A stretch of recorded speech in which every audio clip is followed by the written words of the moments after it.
Welcome to the Endless Entrepreneurs YouTube channel. My name is Luke Henson. I am a eBay, Poshmark, and Mercari seller. Real estate investor, and I work full-time in the corporate world. I use this channel to kind of document all three of those individual journeys, showing how to kind of balance them, showing how to resell, just trying to provide value however I can, specifically, and I would say primarily towards the reseller community. This video is definitely going to hone in on calculating and understanding profitability within platforms eBay, Poshmark, and Mercari. This is a topic that is near and dear to my heart. Those of you who followed me from the beginning know that I'm a big numbers guy. I love numbers. I think it's absolutely critical to being successful as a reseller, as a business person, and whatever you're going into. Understanding numbers is huge. So this is definitely a topic that I enjoy. I'm going to take a quick second to shout out Tino in the chat. I haven't talked to Tino in quite a while. Good friend of mine, Tino down there in Texas. He is the shoe seller, great reseller. Thanks for stopping in, Tino. I see we got Aaron and Liz in the chat as well. If you're watching this later, obviously this is live right now. We'll definitely do some Q&A at the end. It is a Friday night, but the topics, I like to jump into them real early on and just give the value up front for those of you who might just be watching and want to get a bit of understanding your numbers here. My goal really with this video is I want to walk through the different platforms and how to calculate your base profitability, and then two, to kind of take that walk and that thought process through, like, all right, I understand profitability. Now, what does that mean? How does that impact my buying decisions? How does that impact how I operate? How does that impact those type of discussions? And then I'm also going to follow it up and talk about my specific model using contractors and things like that, and show you how my profitability has a couple more line items that go in from cost-wise. But I'm going to walk through it with a couple assumptions. And the first ones I'm going to go through it as if you're a single reseller, just a one-man operation doing everything by yourself, just to keep it simple with the math and keep it, I think, as relatable and valuable as it can be. So let me jump in. Looks like we're already up to about 20 people watching live. So let's first just talk about, in general, why is it important to understand, one, if you're making money at all, right? Reselling, is it worth your time? And two, why is it important to know how profitable you are? To me, I'm a really competitive person. I don't know if it comes out in my videos or not, but I'm a very competitive person. To me, profitability is the scoreboard, right? When you think about business, it's not total sales dollars. It's not posting on Instagram your sales for the month. Like, your sales, your top line sales, the gross sales, it's great. It's awesome when they're a high number. But if your profitability is really low per item or per, whatever your volume is, that sales number is kind of arbitrary and doesn't really matter. What matters at the end of the day is, after all of your costs and all the think about, is what type of money are you putting back in your pocket? What is that profitability? And you can talk from a profitability tax-wise, right? So like kind of the cost of goods sold perspective. And that's what I'm going to really hone in on here, is like on a per item basis, is this profitable? Because I think understanding your numbers, understanding your numbers on a per item basis will help you drive every decision in your business. It's going to help you drive while you're out there at Goodwills, at Salvation Armies, wherever you might be. It's going to help drive those decisions of, do I pick this up? Does this the right fit for my model? Is the profitability at the end of the day and the time I spend and what I pick up, is it going to be worth it? And you really can simplify the calculation. That's what I'm hoping to go through here and just get that thought process in your head. I want to talk about all three platforms because, if you can't tell from my content lately, I am selling on multiple platforms. I think a lot of the successful sellers, bigger sellers, are really starting to hone in on multiple platforms. And these three platforms are so similar that I really think anyone can make the attempt to do that. And I think that's just where it's heading. So I think it's important to talk about all three. And I also know there are people who sell on just one or two of them, and I don't want to limit it and just talk about one platform. I want to make sure it's relevant to everyone. So with that said, I think that set the stage pretty nicely. So let's talk about, I have a whiteboard. I still haven't figured out how to share my screen with this new YouTube Live. It used to be so easy with the Google Hangout. So I might just have to schedule an actual Hangout and do it the old way so I can share a screen. But in any case, you're going to get a whiteboard today. Sorry, it's just the way it goes. But let's just talk first about fee structure, because I think that's the really important, like a really easy place to start when you're thinking about calculating whether an item is going to be profitable or not. So let's talk about the basic fee structure between each of them. So when I say fee structure, I mean, what is the site or the platform charging you each time you sell an item? So for eBay, it's 13%. eBay, and when I say 13, it's 10% final value fee plus 3% PayPal fee. That will change eventually, right? When they switch to a different payment processor, and we might not get hit with that 3% that PayPal hits us with. So it might just go down to that flat 10. But just for simplicity, because eBay pretty much requires PayPal for the most part. I know they're piloting some other stuff, but in general, you can expect 13% coming out when you make a sale. You also can expect, so from Poshmark, you can expect 20% to come out. And then from Mercari, it's 10%. Now, I thought Mercari was lower. I just started selling it 10 days ago. But when I looked in their FAQ on their website, it said 10%. So in any case, there is one exception. Oh, and someone's saying PayPal's 3.9. I don't believe so. I hope not. So if it is, I'm going to say 13% for now, but let's just say 14%.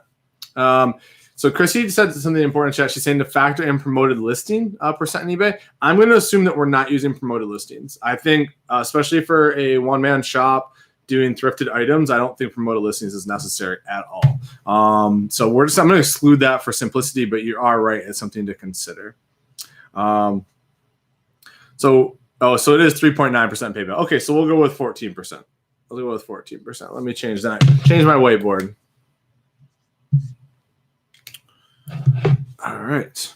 I think why I thought 13 or 3% was because final value fees used to be 9% for apparel on eBay. So it used to be 13% all in. Oh, yeah. No, you guys are making me second guess myself. No, it is. It's 2.9% plus 30% plus 30 cents per transaction. And then that gets capped as well, too. So we're gonna do 13%. Pretty positive. It's a matter of 1 percentage point. Either way. So you got 13, 20, and 10. The other thing to consider with eBay, which is much different than the other two platforms, and I'm wondering if eBay is eventually going to go this route. I hope that they do. They seem to be adopting some of the better practices that their competitors are coming out with. eBay charges a listing fee. So to have an item up, and I get the idea, right? The idea is to they don't want people flooding the marketplace. I think specifically they're really worried about drop shippers, right? Is that you're paying money to put an item up. It's preventing people from putting up unsellable items, just cluttering everything. And so someone just asked about a spreadsheet I use. So I don't actually, I have lots of spreadsheets I use, but for this particular instance, I'm just going to use the whiteboard because I think it's important that you can calculate this pretty much on the fly. Like if you can't calculate what we're about to go through on the fly when you're making buying decisions, I think that it's a big area you can improve in your business. And I think it's a huge asset that you can add to your business by being able to do this calculation. It's really important that you can do it because it should drive most of the decisions in your business, especially when you're sourcing. So eBay has, so I'm going to use 10 cents as just an assumption because that's what my store subscription, it costs me 10 cents. It averages out with my subscriptions, everything about 10 cents. So we're just going to say 10 cents. It varies based on your store level. It can go up to 15 cents. And we're only talking fixed price listings, not auctions. Fixed price, just to keep it consistent with Poshmark and Mercari. They're all, when I say fixed price, I mean they're a set duration. The listing's there until it sells, whereas an auction is a predefined time. And when that time expires, it's over, anyone can bid on it, etc. So we're not going to consider auctions for this discussion. So just kind of recapping and kind of divert a little bit there. So eBay is 13% all in, Poshmark 20%, Mercari 10%. eBay has the exception where they have a listing fee per item, so which can add up if it's listed for overtime. So then another assumption is we're gonna talk through shipping, right? So that's shipping cost is another piece or pillar to this calculation. As a seller, I pass on all shipping costs to my buyers. It's just what I've always done. We could debate that a different video, free shipping versus not, whatever. At the end of the day, for this example, each platform allows you the opportunity to charge that shipping to your buyer. So to me, in your calculation, you should already be passing that on to the buyer or working it into your price that you're going to list. So to me, shipping is kind of a null piece here. You should be charging what you think you're going to ship. You should be able to estimate that and get that within a really close percentage when you make the listing. So supplies. This is one that not everyone thinks about, and it's not a big one, but it definitely adds up when you're selling a couple hundred things a month. And so supplies, it's kind of a blended number, but I think you should know it. My number right now is 4 cents. It costs me 4 cents in supplies per item to fulfill it. And that comes down to labels, I use a poly bag to store it, these clear poly bags that go around stuff. I use poly mailers to send it out. Tape, I get free tape through the eBay subscription, which is nice, but I still take a little bit of that subscription cost and factor it in. I've taken the time to run my numbers and figure out all the pieces that cost me to fulfill an order, so I know, because at the end of the day, that adds up. And then once you've gotten there, and I'll kind of flip this over because I'm reading off of, is, you've got your fees that you know are going to come out, and I'll write those in what they are based sell price. You've got your listing fee if you have one, and this probably isn't very clear because my handwriting sucks. Shipping, we're going to say, are passed on the buyer. Your supply cost, you have now, which comes on your buying decision, is your cost of goods, right? And that is the cost of the item when whatever you paid for it. So we're going to assume $5 for this example. And then your list price. These are the basic components that you need to get down to your, what I would call, an operating profit. So, right, like before all of your subscriptions and business and write-offs and things you can do tax-wise, I'm saying just core profitability calculation, making a buying decision, operating profit, like this is what your core would be. And I can tell you for every single item, and I have almost 10,000 items in my store. I have 3,300 active listings. I can do this and tell you this pretty much on the spot based on how I do all my listings, how I store the information. I can tell you what it's going to be. I know when I'm talking to my suppliers and we're talking about the genres and the types of inventory I'm getting in, I can figure out from this basically what my floor is for my buy cost. And this is what we're going to hone in on, is once you can do this calculation, right, you know what something's going to sell for. You know it's going to be taken out of it, right? Now this cost of goods becomes the only number you really have to concern yourself with, and that is, if you know what it's going to sell for, you only need to worry about making a good purchasing decision so that the margin is what you would like. So in this case, and I don't know if I can write very effectively this way, spreadsheet definitely would have been easier, but so 13% of 20, we're looking at 260. 20% is easy, so $4 and $2. And it's pretty interesting when you start doing the scale, here across platforms, how much the fees, like this is a big fee right here. But everything's included in it, right? You don't have to worry about shipping and all that other stuff.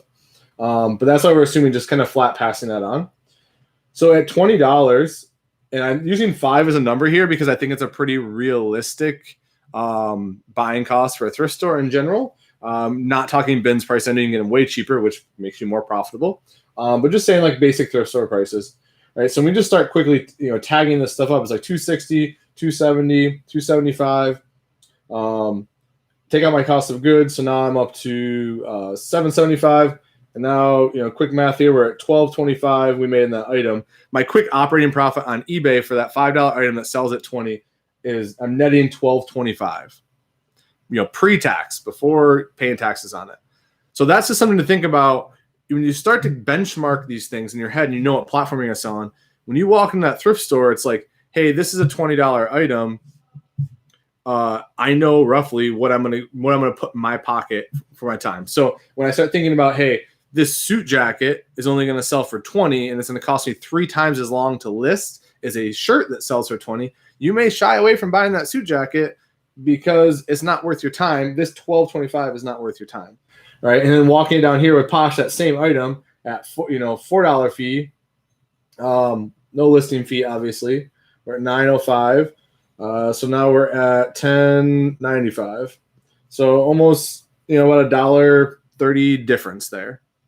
And then when Mercari gets even better, which is why actually, and I've loved Mercari so far. It's been an absolute fire for me.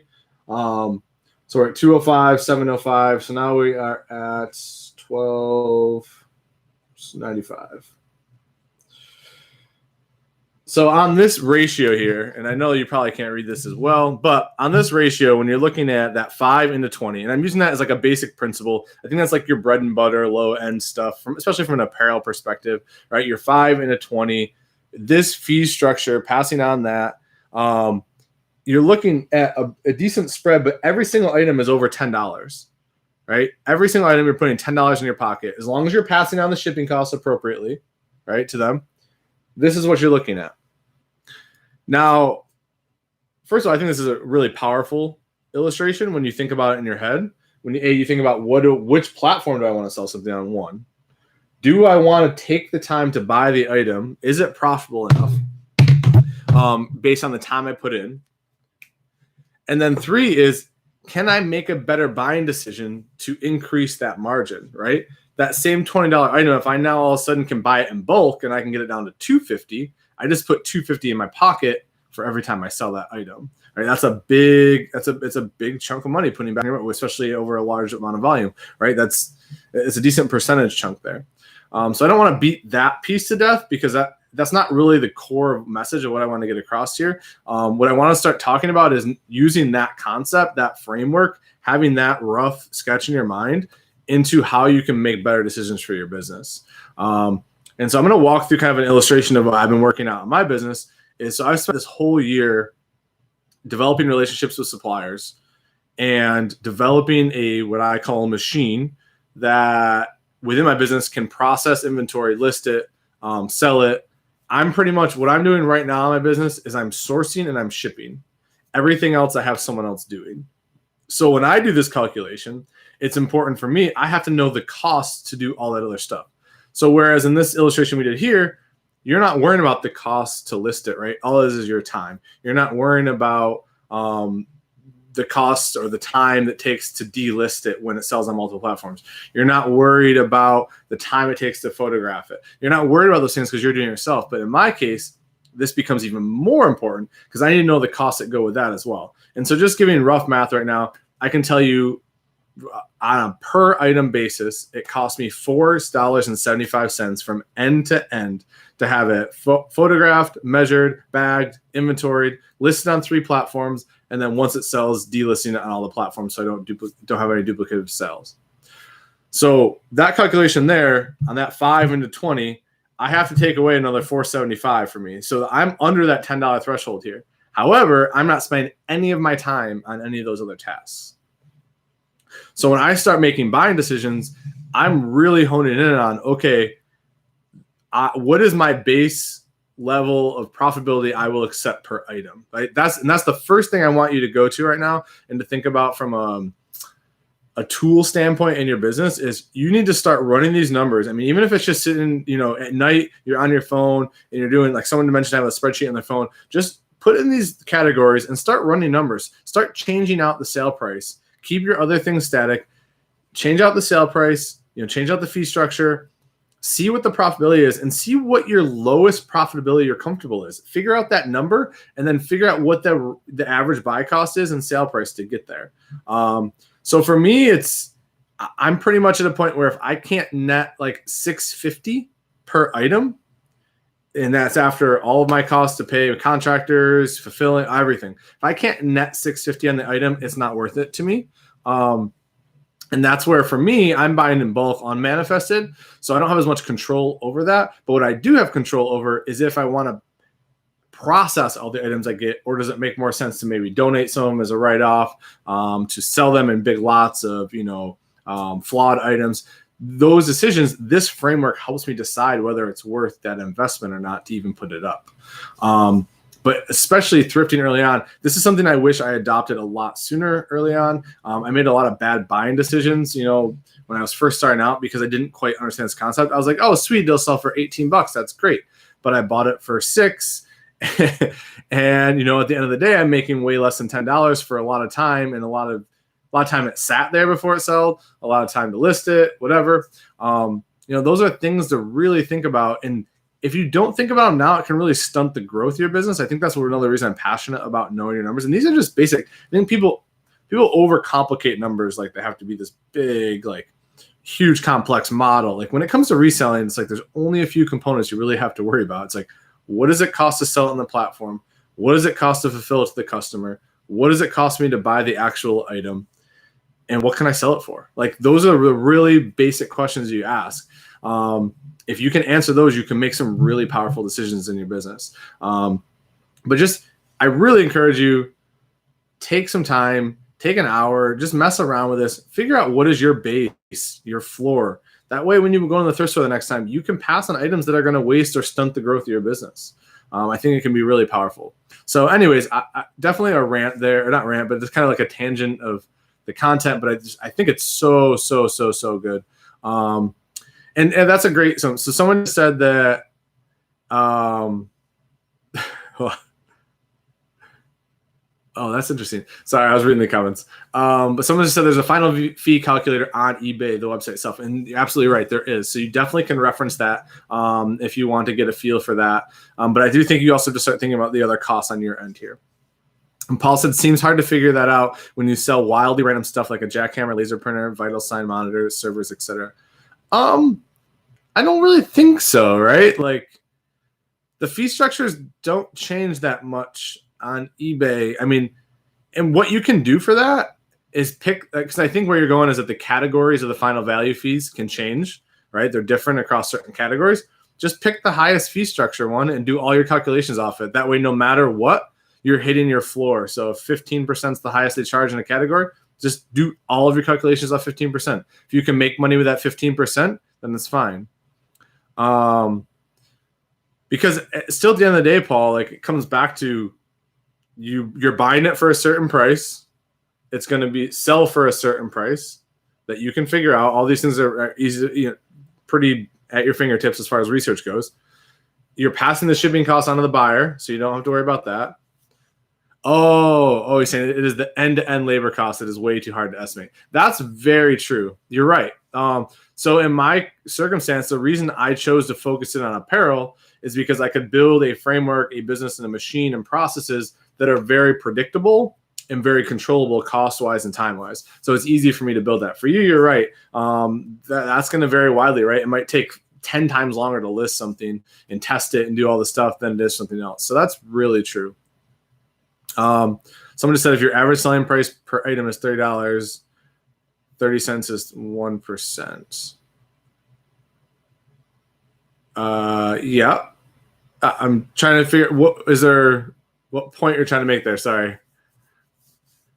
So someone just asked if I'm part of the green room. Yes, I am a part of the green room. I have been for pretty much since pretty close to the beginning. I think I joined like 3 or 4 years ago. I think it's been around for 6 or 7, maybe 8. And sorry if I'm discrediting the green room there, but yeah, I've been a part of it. I'm a big believer in networking. I don't really promote a lot of things. I think there's a huge value in being a part of a community that's willing to pay to be a part of the community, to share ideas and network. I think that there is a lot of value to be gained there. So that's just not limited to the green room. I think that all of my important relationships have come from networking and things like that. So, Ryden was talking about PayPal fees with the 30 cents out of a $30 average sale price is 1%. Yeah, that's a fair point. Yeah, I mean, and it'll be interesting, right? So the other two platforms don't require PayPal. So PayPal is really just an exclusive. That 3% is an exclusive thing you're dealing with eBay. It'll be interesting when that goes away in the next, was that year and a half or so. It'll be interesting how that transition goes. I've just been so used to it that it doesn't really bother me. But now selling on Mercari at that flat 10% with no listing fees is really nice. I got about 7 more minutes. I got to wrap up, but I think I'll take some Q&A now. I really want to get that message across of like these basic numbers. Like, it's nothing fancy. You saw I just put on a whiteboard here. I'm not trying to be overly scientific. I'm really just trying to say, like, simplify your thought process. Make sure you know your numbers and make sure you're not wasting time selling stuff that's not making you money. I think that there are we make a lot of decisions we don't realize are bad buying decisions. I think as resellers that happens. I think it happens more than we care to admit. For whatever variety of reasons. And I just think it's important to really have a good handle on that. So Glory's House said, clothing, would you say, takes less time than other items like electronics? What about cookers, but on pallets, you don't know what you're getting? So the thing with clothing is that you don't have to really test clothing. So the nice part, like getting away from electronics and that, the storage is the same, right? For me, it's always going in poly bags. All I'm checking for is flaws. It's prepped. The photo sequences are about the same for most items. There's not a ton of nuances. It's very easy to standardize, whereas electronics can be, there's such a wide variety and nuances to them and things you need to test and be an expert in. That's just why I've stayed away from a lot of it. It's not that it's not wildly profitable, and honestly more profitable than clothing for sure. I've never been a reseller solely for the huge margins and thrill of the hunt jackpot items like most resellers are. I'm kind of weird. I like building systems. I like building businesses. And so for me, it was a lot easier to build something around clothes, like something like apparel, which can be very easy systemized. I can run it out of my house. I can scale out of my house. That's kind of been why I've stuck with apparel.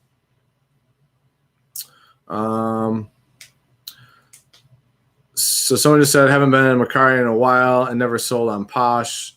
Not a lot of time for prepping, so Amazon FBA has been a bigger source of income. That's awesome that FBA has been, but yeah, FBA is an amazing platform. I've really not been, let me rephrase it.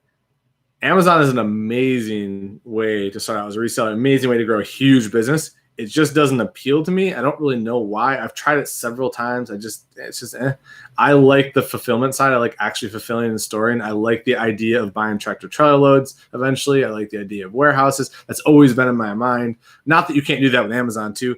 I think what's going to happen to me is as I add on platforms, I'm going to add and I'm buying bigger things in bulk, is I'm going to start finding items that make more sense to send into Amazon. And that's what I think Amazon FBA will become a part of my portfolio. Someone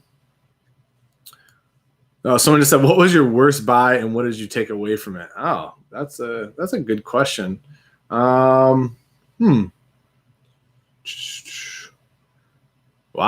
Well, I would say I'm going to go back to, this is kind of an Amazon example.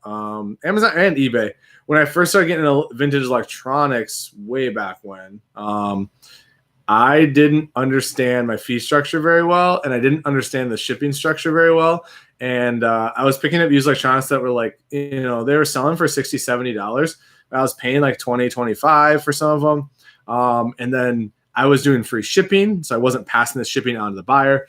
And then it was like, I didn't get one that was going to California, and it was like, $28, $30, $40 a ship. And then I was like, basically by the time it was all done, I was losing money after fees. I had quite a few of those with electronics. I've had lots of bad suit and blazer buys when I first started out and was first learning them. Money that I ended up just having to auction off and just take a complete bath on just to get them out of my inventory. I've done that several times. I can't even remember the brand names, but I just used to buy like any suit I could find. And it just was bad. Let me see, trying to pick some questions out of here.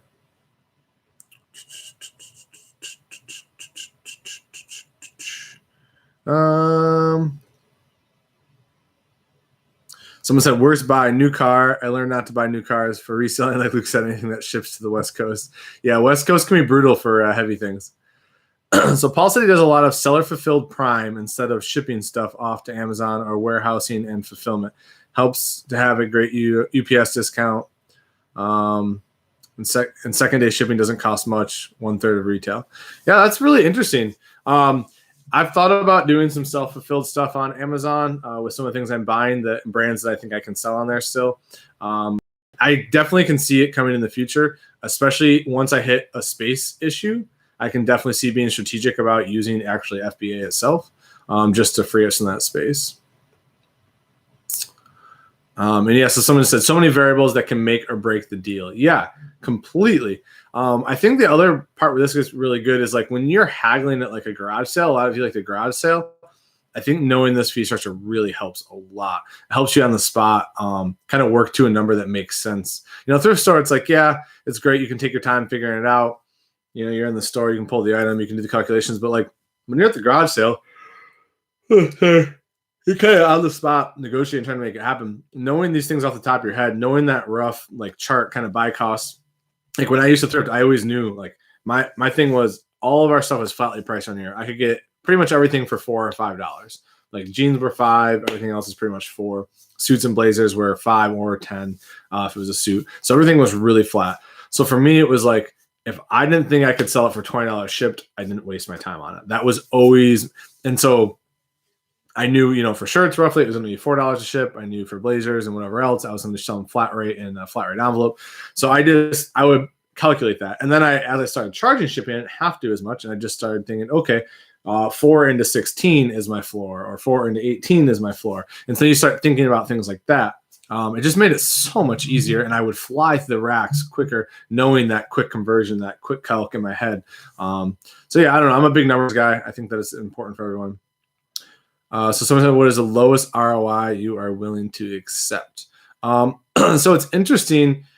And I'm not sure if this is bad or good. I don't think as much in ROI as I do in profit and net profit per item. For me, there's a couple reasons on that. Is I'm buying in bulk in a pretty tightly banded cost range. So like I know I'm never paying more than X per item. And it's somewhere between this range and this range. And so for me, it's more about what am I willing, like the costs are static to me, or they're flat costs to process each individual item. So it becomes to me is what is the profitability per that item, the net profit in my pocket that's worth me filling that capacity, right? Like if, for example, if I can process 1,000 items a month with my current infrastructure, I want to make sure that those 1,000 items each are netting a certain dollar amount to make it worth my time. Because I can't process more than 1,000, like that's my cap. So I need to make sure that at a minimum, I'm earning this for those 1,000 items, right? That's going to return that. So that's what I think of when I think ROI. I know the traditional ROI is like if I spend 10, how much do I want to make back on the $10 I put out, right? Like I just don't think in those terms now that I'm buying in bulk as much. I do think about sell through and when am I going to get my capital back. And I'm not saying it's wrong or right. I'm just telling you that's how I make my buying decisions. I'm also like cash flow and capital isn't like a huge stressor of mine, so I don't have to worry as much like from that perspective. And I always know I can grow capacity if I really wanted because I finally figured out the systems of adding people. Hope that makes sense. One more question, then I'm going to wrap up. I hope you guys enjoyed this video. Just really wanted to kick this topic off. I do, just so you know, will have a tutorial video out very shortly on how to take security tags off for these bulk buys. That's been being asked of me a ton lately. I've been waiting for I had a second security tag remover coming in, a special one for a certain kind of tag. It just got here. So I'm planning to get that video out sooner than later to you guys, especially for those buying in bulk or interested in buying in bulk. They are definitely must-haves to getting those security tags off because they do come quite a bit. All right, I don't see any other stuff coming in, so I am going to bounce here, guys. Really appreciate you stopping in. Hit the like button if you don't mind on the way out. I would appreciate it. Leave comments below if you have any feedback. If you agree, disagree, I don't ever mind. Feel free to leave your opinions. I love to interact and hear other resellers' perspectives. And if you do have questions after, you always can hit me on Instagram, Endless Entrepreneurs. I reply to DM there pretty fast, so feel free to reach out. And I do try to get to all the comments eventually. So have a great night, guys. Have an awesome weekend and talk soon.